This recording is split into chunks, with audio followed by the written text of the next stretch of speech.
Hi dear viewers, this is Arash Kamali with another session of the website programming course on the Python programming language and the Django framework.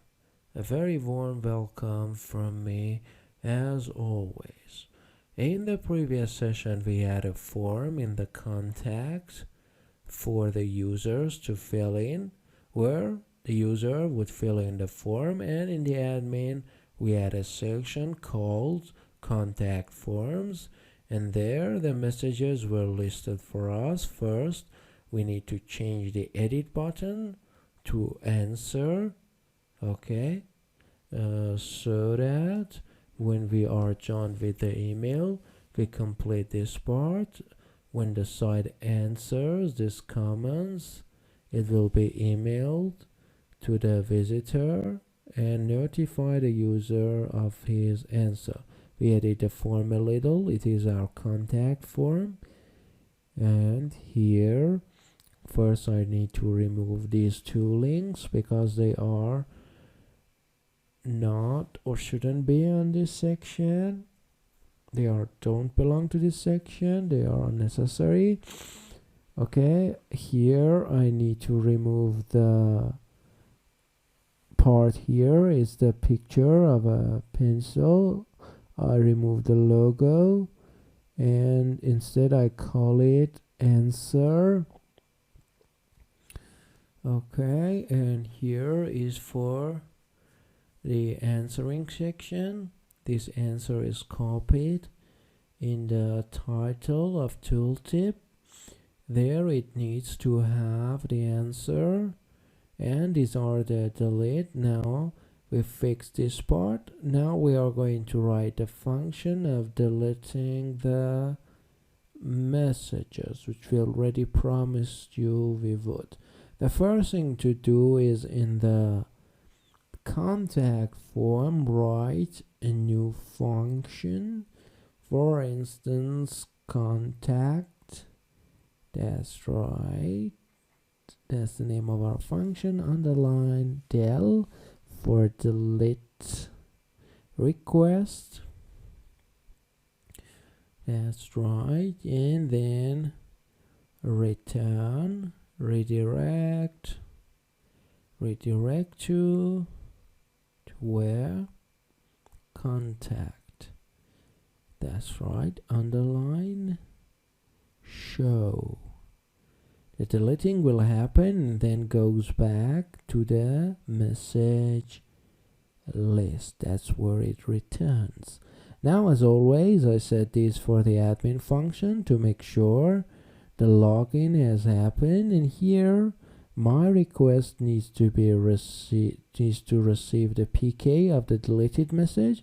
Now I need to write here, I write the view. Here I write the URL. I use the news URL. I'll use a part of it. I don't want to rewrite it from the beginning, so I write the contact form del and PK. This needs to connect to contact del with the name contact del. Alright, when I write a PK to contact del, it needs to be deleted. I write b equals, that's right, b equals contact form dot objects dot get based on PK equal PK. Alright, we said if we set a get and does not exist, it gives an error, but if we write a query based on a filter, it won't give an error. Then there would be no error. So we set a filter because we don't have to use or face an error, because we won't be needing the fields. And I say b.save. If I wanted to use the fields of contact form before deleting, I would have set a get, but now I set a filter so that I won't get an error.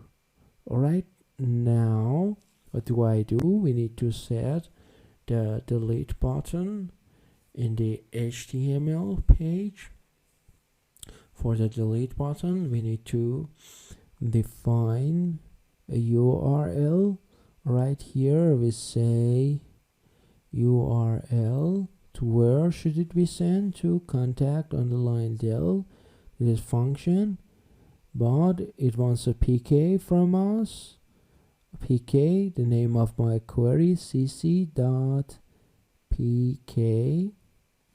Here the PK of each news would have been sent. You must have become proficient with these things. Now the delete button, the first message. Alright, well, we made a mistake. Here I wrote b dot. Here we should have written b dot delete. Okay, that's right. So we change it to that. Here it should be b dot delete, and as you see, the second, third, and fourth message. So if anyone sets a message, the admin can delete it, and later on he can answer it.